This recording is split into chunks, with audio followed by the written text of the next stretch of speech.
Bienvenue, cher explorateur du cosmos. Aujourd'hui, je vous invite à un voyage extraordinaire, un périple qui traverse des milliards d'années, franchit des distances incommensurables et éclaire l'histoire de notre maison céleste, le système solaire. Nous allons plonger ensemble dans les profondeurs d'un monde de lumière et d'ombre, de roches brûlantes et de vents glacés, de planètes nées du chaos cosmique et de mystères encore suspendus dans le vide. Le système solaire n'est pas seulement un amas d'objets célestes. C'est un mécanisme vivant, une symphonie gravitationnelle réglée avec une précision inouïe, où chaque planète, chaque astéroïde, chaque comète a sa place, son rythme, son rôle. Prépare-toi à découvrir comment tout a commencé, pourquoi le soleil brille, comment la Terre est devenue unique, et ce que les planètes géantes, les lunes glacées et les poussières interstellaires peuvent nous apprendre sur notre propre existence. Un voyage dans le temps, dans l'espace et dans la science. Qu'est-ce que le système solaire ? Le système solaire, c'est notre adresse cosmique. Une vaste structure gravitationnelle centrée autour d'une étoile, le Soleil, qui maintient dans sa danse céleste 8 planètes, plus de 200 lunes connues, une multitude d'astéroïdes, de comètes, de poussières et des milliards de particules invisibles. C'est un système dynamique, évolutif, formé il y a environ 4,6 milliards d'années, à partir d'un immense nuage de gaz et de poussière. Sous l'effet de la gravité, ce nuage s'est effondré sur lui-même. Au centre, un noyau dense a donné naissance au Soleil. Autour, un disque de matière a commencé à tourner, s'aplatir, se réchauffer, et petit à petit, les planètes sont nées. Mercure, Vénus, la Terre, Mars, puis plus loin, les géants, Jupiter, Saturne, Uranus et Neptune. Des corps si différents, et pourtant liés, le système solaire s'étend bien au-delà de ce que nos yeux peuvent voir.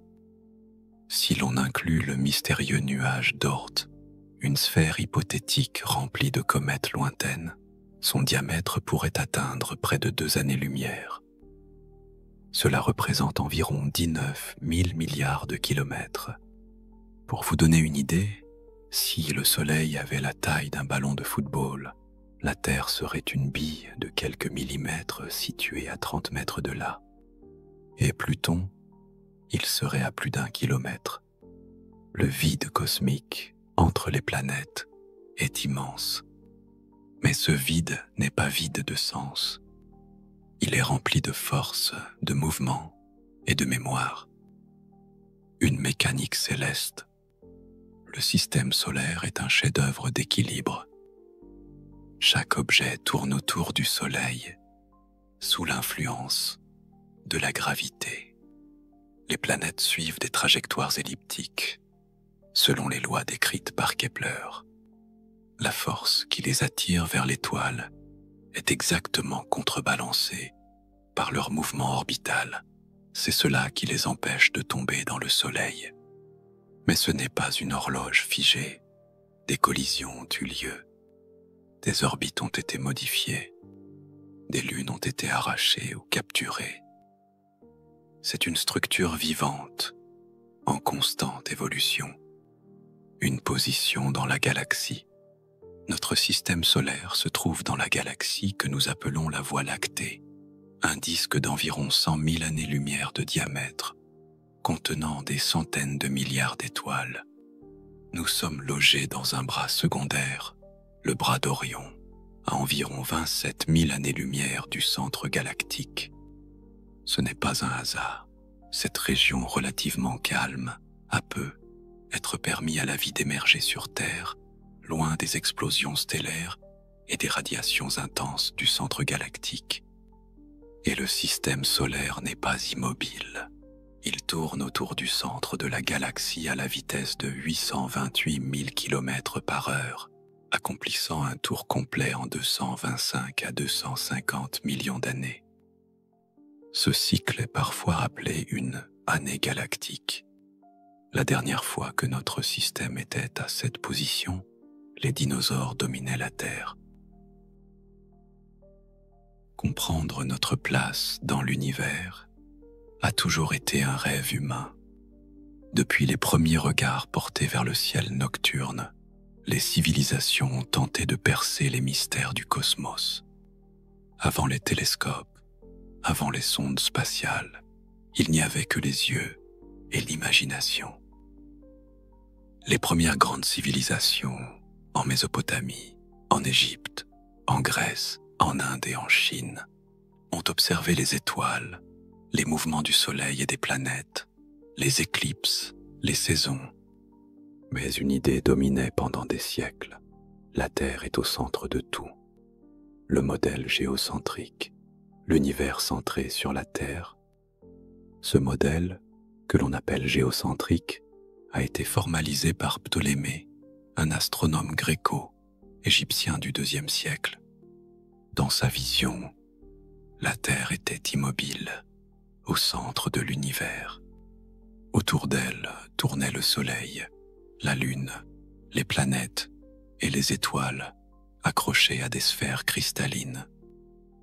Cette représentation était logique pour l'époque. On voyait bien le Soleil se lever et se coucher, la Lune changer de forme, les étoiles tourner dans le ciel.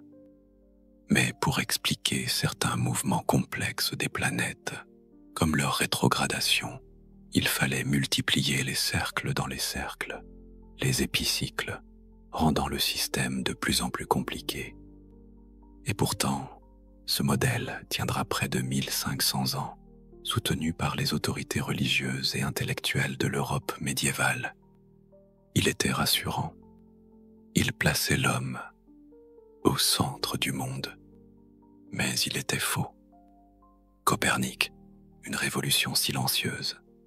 Au XVIe siècle, un homme va remettre en cause l'ordre établi. Nicolas Copernic, astronome polonais discret mais déterminé, publie en 1543 un ouvrage qui change tout, De Revolutionibus Orbium Coelestium. Dans ce livre, le modèle devient héliocentrique. Le Soleil est au centre, les planètes gravitent autour.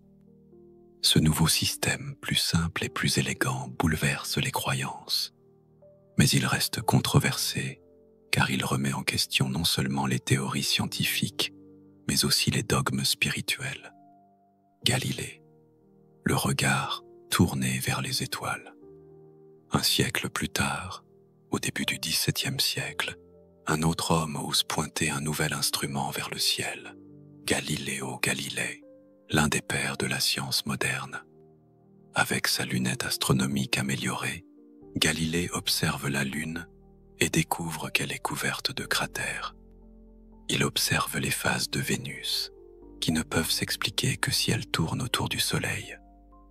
Il découvre 4 lunes autour de Jupiter, prouvant que tout ne tourne pas autour de la Terre. Ces observations directes confirment la justesse du modèle héliocentrique. Mais pour avoir défendu cette vérité, Galilée est confronté à l'Inquisition. Il est contraint de se rétracter, même si l'histoire retiendra son génie. Kepler, Newton, les lois du cosmos. Au même moment, Johannes Kepler affine les lois du mouvement planétaire. Il découvre que les planètes ne tournent pas en cercle parfait, mais en ellipse, et que leur vitesse varie selon leur distance au Soleil. Mais le grand unificateur, c'est Isaac Newton. À la fin du XVIIe siècle, Newton formule les lois de la gravitation universelle. Il démontre que la même force qui fait tomber une pomme est celle qui maintient la Lune en orbite. C'est la gravité, une force invisible mais universelle. Grâce à ses calculs, Newton explique comment et pourquoi les planètes tournent autour du Soleil avec une telle régularité. L'univers devient alors un immense mécanisme, régi par des lois naturelles que l'homme peut comprendre par l'observation, la logique et les mathématiques. Vers l'espace et au-delà, du XVIIe au XXe siècle, la connaissance de notre système solaire progresse à grande vitesse.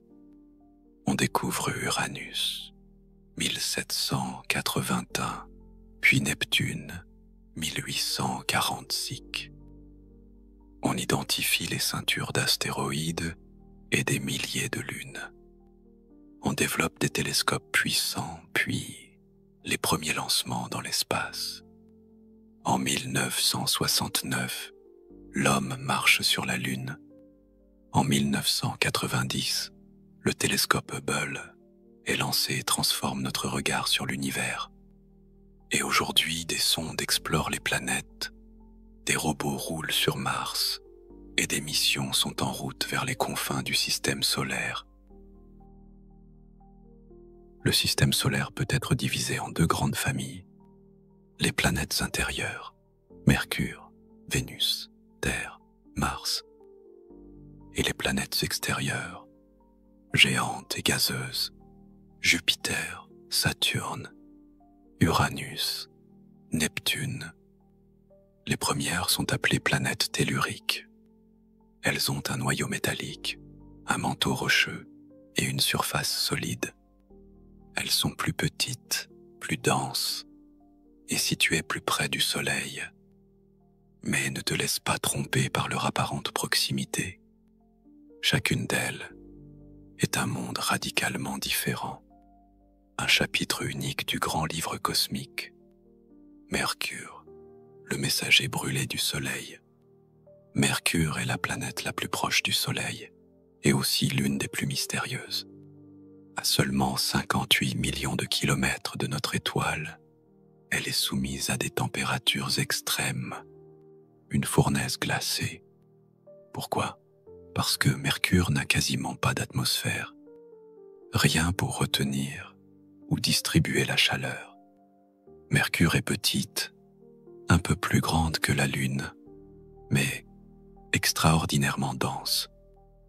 Son noyau métallique représente 75% de son diamètre. Elle ressemble à un astre blessé, martelé de cratères anciens, comme une mémoire figée du chaos originel. Un de ces cratères, Caloris, s'étend sur plus de 1500 kilomètres. L'impact fut si puissant qu'il déforma même l'autre face de la planète. Mercure tourne très lentement sur elle-même. Une journée solaire y dure 166 jours terrestres. Mais elle tourne très vite autour du Soleil. Son année ne dure que 88 jours. Elle est invisible à l'œil nu la plupart du temps, car noyée dans la lumière solaire.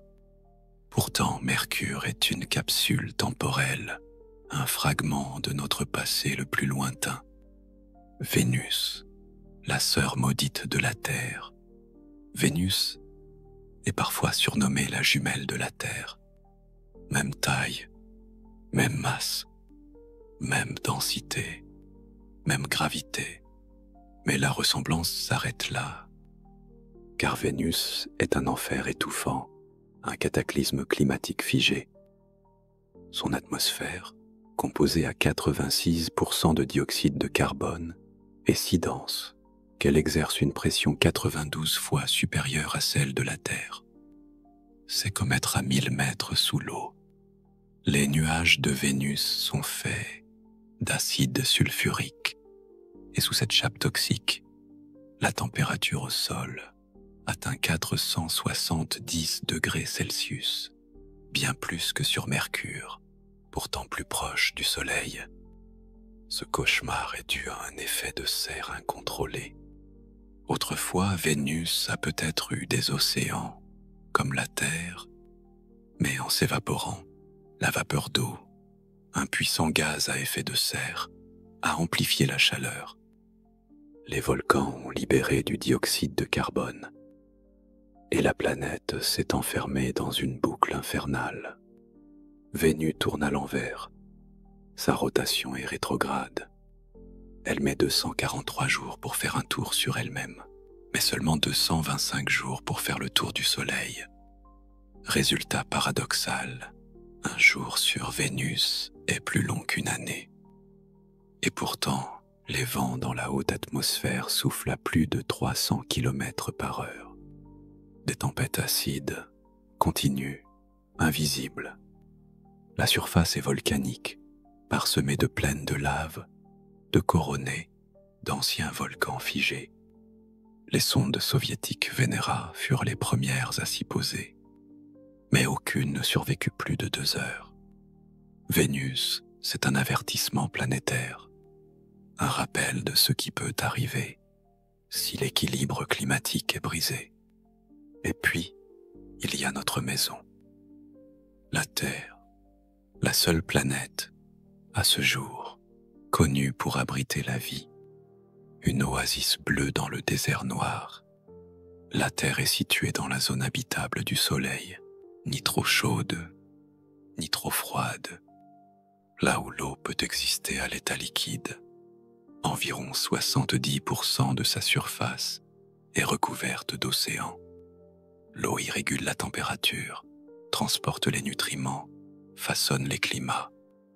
Son atmosphère, composée majoritairement d'azote, 78%, et d'oxygène, 21%, est le fruit de milliards d'années d'évolution biologique. La Terre possède aussi un champ magnétique, généré par son noyau de fer liquide. Ce bouclier invisible nous protège du vent solaire, des radiations, des particules qui pourraient autrement détruire notre atmosphère. Elle est vivante, littéralement. Ces plaques tectoniques bougent, ces volcans respirent, ces climats changent. Et sur cette planète, une intelligence s'est levée et s'est demandé « Où sommes-nous » La Lune, le stabilisateur de la vie. Il serait impossible de parler de la Terre sans évoquer la Lune. Notre satellite naturel n'est pas un simple compagnon nocturne. Il est un facteur clé de la stabilité de notre planète. Il stabilise l'inclinaison de l'axe terrestre, ce qui rend nos saisons régulières et prévisibles. Il provoque les marées qui ont influencé le rythme de la vie depuis l'aube des temps. Il a servi de bouclier naturel, recevant des impacts majeurs qui auraient pu frapper la Terre. Son origine reste débattue, mais l'hypothèse dominante est celle d'un impact géant, il y a 4,5 milliards d'années, avec un objet de la taille de Mars. Les débris auraient formé un anneau, puis se seraient agrégés, la Lune. Depuis, elle veille. Mars, le rêve rouge. Enfin, il y a Mars, la planète rouge, le symbole d'un autrefois et d'un peut-être. Plus petite que la Terre, plus froide, plus aride, Mars fascine. Son atmosphère est fine, composée à 96% de dioxyde de carbone, avec des vents violents et des tempêtes de poussière globale. Et pourtant, Mars a des calottes polaires, des traces d'anciens lits de rivières, des minéraux formés dans l'eau. Il y a 3 à 4 milliards d'années, Mars était peut-être tempérée, humide, vivante. Aujourd'hui encore, de la glace d'eau subsiste sous la surface, peut-être même des lacs souterrains. Les missions Curiosity et Perseverance sondent ces secrets, et peut-être que nous marcherons un jour sur son sol rouge. Mars n'est plus un dieu de la guerre, c'est une promesse de futur. Les géantes gazeuses, Jupiter et Saturne, seigneurs du système solaire. Jupiter, le géant qui veille. Si le Soleil est le roi du système solaire, Jupiter en est le gardien titanesque. C'est la plus grande planète de notre système, 11 fois plus large que la Terre et 318 fois plus massive. On dit souvent que Jupiter aurait pu devenir une étoile s'il avait été un peu plus massif. Il possède une composition très proche de celle du Soleil, principalement hydrogène et hélium. Mais ce qu'il est devenu est tout aussi impressionnant. Un colosse gazeux, un monde de vents déchaînés, de foudres, de tourbillons et de lunes glacées. Lorsque tu observes une image de Jupiter, tu vois des bandes nuageuses parallèles, alternant couleurs claires et foncées. Ce sont des jets atmosphériques, soufflant à plus de 600 km/h dans des directions opposées. Mais surtout, tu verras un œil, une tempête gigantesque, plus large que la Terre, qui tourbillonne depuis plus de 350 ans. C'est la célèbre Grande Tache Rouge, un ouragan permanent, aux vents effrayants. Sous ces nuages de cristaux d'ammoniac, l'atmosphère devient de plus en plus dense. À des milliers de kilomètres de profondeur, l'hydrogène est liquéfié, puis transformé en métal liquide conducteur d'électricité. C'est dans cet océan d'hydrogène métallique que naît le champ magnétique de Jupiter, le plus puissant de toutes les planètes, 20 000 fois plus fort que celui de la Terre. Il crée une magnétosphère colossale, si vaste qu'elle couvrirait la taille de la Lune dans notre ciel si elle était visible. Ce champ magnétique agit comme un bouclier pour le système solaire. Jupiter attire et dévie les astéroïdes, les comètes errantes et les objets potentiellement dangereux. Sans lui, la Terre aurait sans doute subi bien plus de collisions. Jupiter est un rempart gravitationnel, mais il n'est pas seul. Autour de lui gravitent plus de 80 lunes, dont certaines sont de véritables mondes, en miniature. Les lunes de Jupiter, un autre système solaire, parmi ses satellites, 4 sont particulièrement célèbres. Découverts par Galilée en 1610, ils sont appelés les lunes galiléennes. Io, un enfer volcanique, le corps le plus actif du système solaire. Europe, un monde glacé, recouvert de glace, cachant un immense océan sous sa croûte. Ganymède, la plus grande lune du système solaire, plus grande que Mercure, et possédant même son propre champ magnétique. Callisto, ancienne, marquée de cratères, et peut-être elle aussi porteuse d'un océan souterrain. Chacune de ces lunes est un monde à part, et notamment Europe, qui pourrait, dans ses profondeurs, abriter la vie. Saturne, l'élégance glacée. Après Jupiter, voici Saturne, moins massif, mais tout aussi spectaculaire. Saturne est la seconde plus grande planète du système solaire, mais c'est aussi la plus légère. Elle flotterait sur l'eau, si un océan assez grand pouvait l'accueillir. Sa structure est similaire à celle de Jupiter, un noyau rocheux, entouré d'hydrogène et d'hélium. Mais ce qui rend Saturne inoubliable, ce sont ses anneaux, une couronne de glace et de mystère. Les anneaux de Saturne sont un chef-d'œuvre cosmique. Vus de loin, ils paraissent solides, presque sculptés. Mais en réalité, ils sont faits de milliards de particules de glace et de roches, allant de la poussière à des blocs de la taille d'une maison. Leur diamètre, plus de 280 000 kilomètres. Leur épaisseur, à peine quelques dizaines de mètres.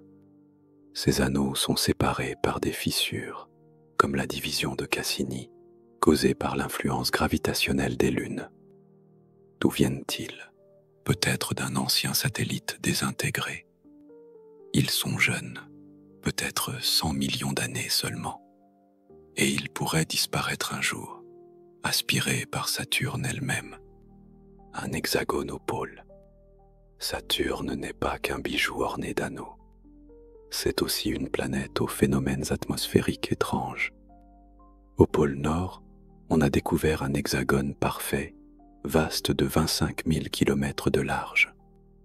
un vortex géant géométrique, mystérieux. Les vents de Saturne peuvent atteindre 500 km par heure. Autour de Saturne gravitent plus de 80 lunes. 2 d'entre elles fascinent les scientifiques. Titan, plus grand que Mercure, avec une atmosphère dense composée d'azote. C'est le seul endroit connu, en dehors de la Terre, où il pleut du méthane liquide. Et sous sa surface, encore un océan, Encelade, petit mais actif. Des geysers de vapeur d'eau jaillissent de son pôle sud, alimentant un anneau de Saturne.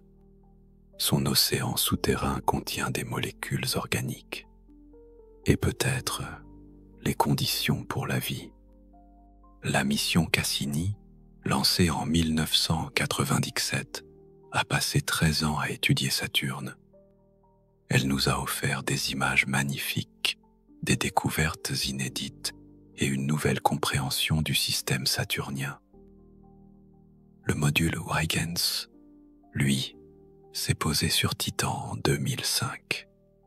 C'est la seule sonde humaine à avoir atterri sur un monde aussi lointain. Cassini a terminé sa mission en 2017, en plongeant dans l'atmosphère de Saturne, pour éviter toute contamination biologique des lunes qui pourraient abriter la vie. Un sacrifice symbolique pour préserver ce qui pourrait être un futur havre de vie. Uranus et Neptune, les géantes glacées et le royaume des vents. Une catégorie à part, les planètes glacées. Si Jupiter et Saturne sont composés presque exclusivement de gaz légers, hydrogène et hélium, Uranus et Neptune contiennent davantage d'éléments lourds comme l'eau, l'ammoniac et le méthane. C'est pourquoi on les appelle des géantes glacées, bien qu'elles ne soient pas faites de glace au sens classique. Le terme désigne surtout leur composition chimique. Ces planètes, plus petites que Jupiter et Saturne, mais toujours bien plus massives que la Terre, nous entraînent dans une région du système solaire froid, sombre et presque inexplorée. Uranus, la planète renversée. Uranus, la 7e planète à partir du Soleil, est une énigme. Sa couleur bleu-vert vient du méthane présent dans son atmosphère, qui absorbe la lumière rouge et laisse passer les teintes bleues. Mais ce n'est pas sa teinte qui intrigue le plus. C'est son inclinaison folle. Uranus est couché sur le côté. Son axe de rotation est incliné de 98 degrés. Autrement dit, elle tourne presque à l'horizontale. Résultat, des saisons extrêmes. Chaque pôle est exposé au soleil pendant 42 années terrestres avant de plonger dans une nuit aussi longue. Un monde de silence, en apparence. Uranus semble calme. Son atmosphère est uniforme, sans tempête majeure visible. Mais ne te laisse pas berner par sa sérénité apparente. Les vents y soufflent jusqu'à 900 km par heure, invisibles dans la brume froide.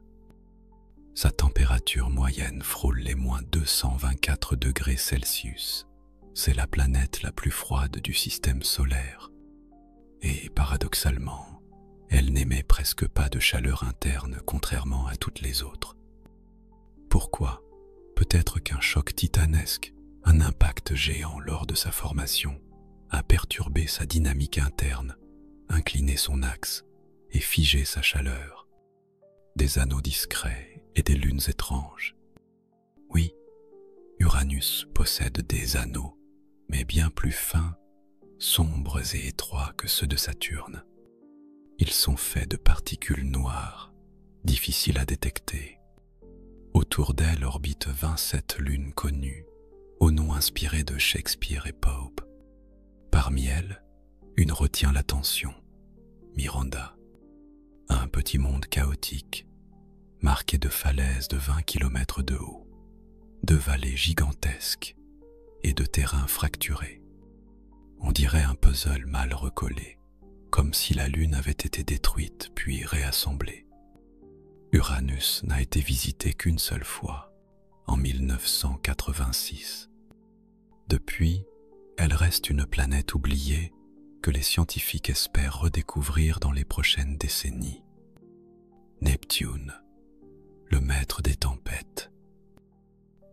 Neptune, la dernière planète du système solaire, est plus petite qu'Uranus, mais bien plus active. Elle est d'un bleu profond, presque électrique, due à une concentration plus élevée de méthane dans son atmosphère. Mais ce bleu cache une furie invisible. Neptune est le monde des vents les plus violents jamais observés. Une atmosphère déchaînée.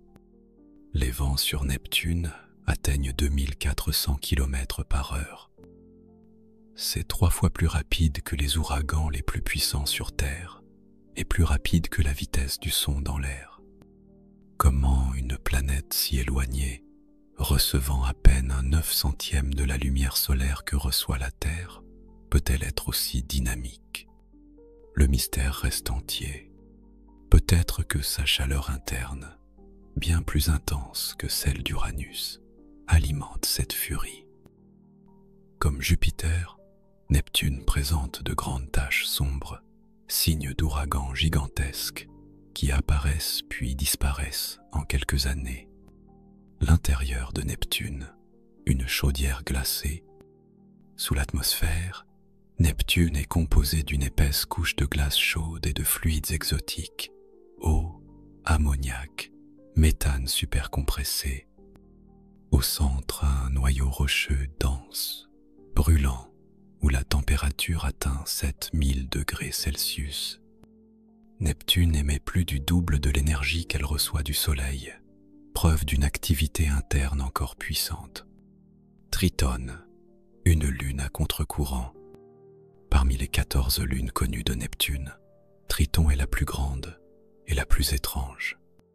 Elle orbite dans le sens inverse de la rotation de la planète, preuve qu'elle n'est pas née autour de Neptune, mais qu'elle a été capturée. Triton est glacée, couverte de givre d'azote, balayée par des tempêtes de méthane.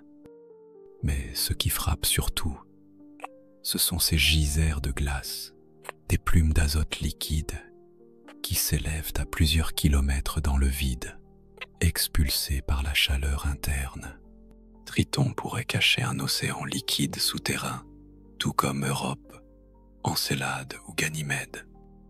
Neptune aussi n'a reçu qu'une seule visite, en 1989. Depuis, elle est plongée dans l'oubli bleu, à la frontière de l'inconnu. Les confins du système solaire, Pluton, les astéroïdes, les comètes et le Soleil. Pluton, l'exilé du système. Pendant des décennies, Pluton fut considéré comme la 9e planète du système solaire. Découverte en 1930, elle fascina par sa position lointaine, ses mouvements étranges, son aura mystérieuse. Mais en 2006, tout bascule. L'Union astronomique internationale la reclasse en planète naine. Pourquoi? Parce que Pluton ne domine pas gravitationnellement son orbite, partagée avec d'autres objets similaires du nuage de Kuiper.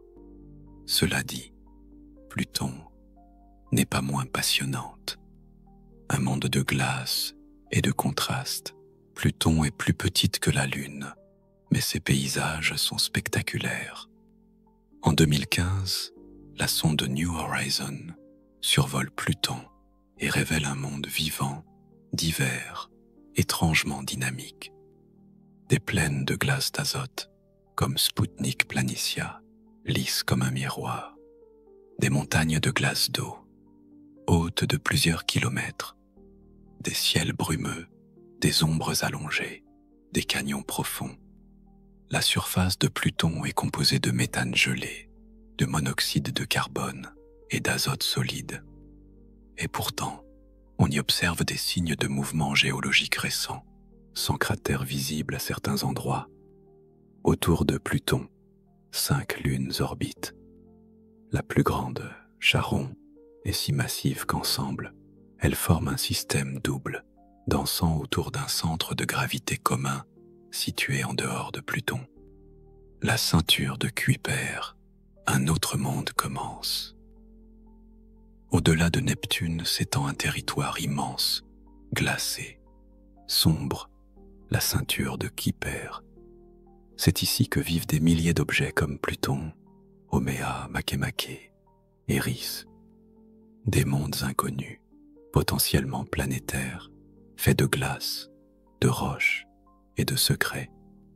Plus loin encore, le nuage d'Oort, hypothétique, gigantesque, sphérique. Un réservoir silencieux de comètes en sommeil, situé à près de 2 années-lumière du Soleil. Les astéroïdes, les pierres du chaos. Entre Mars et Jupiter se trouve une autre frontière, la ceinture principale d'astéroïdes. Des millions de corps y orbitent. Certains sont minuscules, d'autres comme Cérès, planète naine, mesurent plus de 900 km de diamètre. Les astéroïdes sont les fragments primitifs du système solaire, des blocs de roche et de métal, restes d'une planète qui aurait pu se former, mais que la gravité de Jupiter a empêché de naître. Mais attention, les astéroïdes ne sont pas tous bien rangés. Certains croisent l'orbite de la Terre. Ce sont les astéroïdes géocroiseurs, appelés NEA pour Near Earth Asteroids, surveillés de près. Car l'histoire nous l'a montré, un impact géant peut changer l'équilibre de la vie.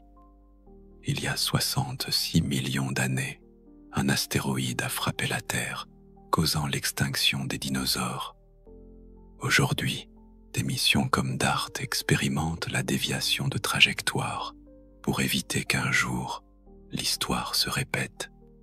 Les comètes, les messagers du froid. Les comètes sont les nomades du système solaire.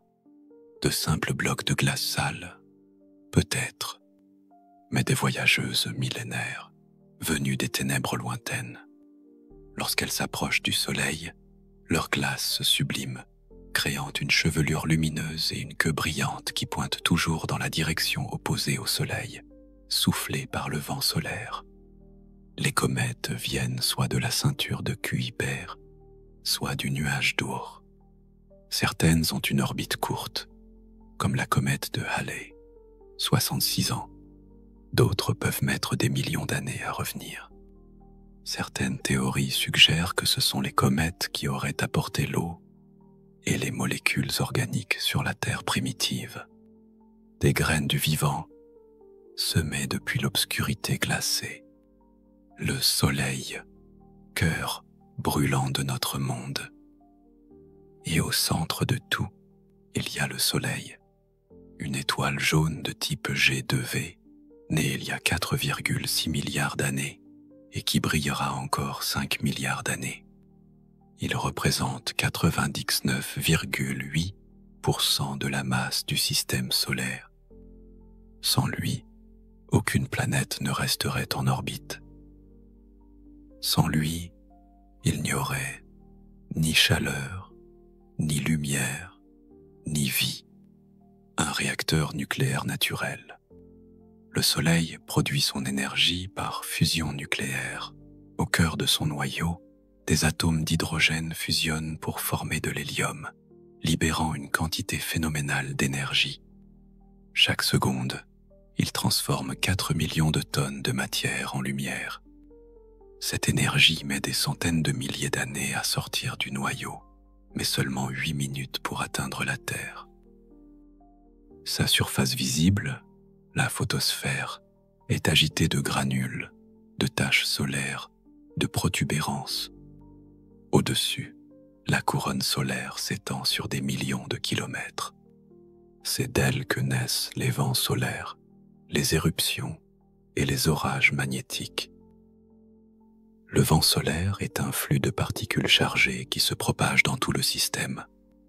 Il sculpte les queues des comètes, alimente les aurores boréales, perturbe les communications satellites et dessine une bulle invisible, l'héliosphère.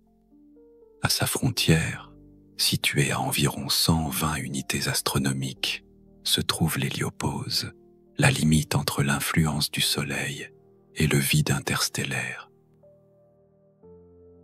Nous avons traversé les mondes brûlants, les plaines glacées, les tempêtes invisibles, les mers de méthane, les plaines de glace, les vents supersoniques, les champs magnétiques titanesques. Et dans ce vaste balai de matière, de silence et de lumière, il y a la Terre. Petite, bleue, fragile, vivante. Le système solaire est un laboratoire, un livre d'histoire, une machine à énigmes. Il nous enseigne l'humilité, l'émerveillement et l'urgence de protéger notre oasis unique. Car même si nous explorons Mars, rêvons d'Europe et étudions Encelade, c'est ici, sur cette planète, que tout commence. Et c'est peut-être en comprenant notre place dans le cosmos que nous apprendrons enfin à mieux vivre sur Terre. Si cette histoire a bercé votre esprit, alors abonnez-vous. Ici, chaque vidéo est un passage secret vers un autre monde. Et le prochain pourrait bien changer vos nuits à jamais.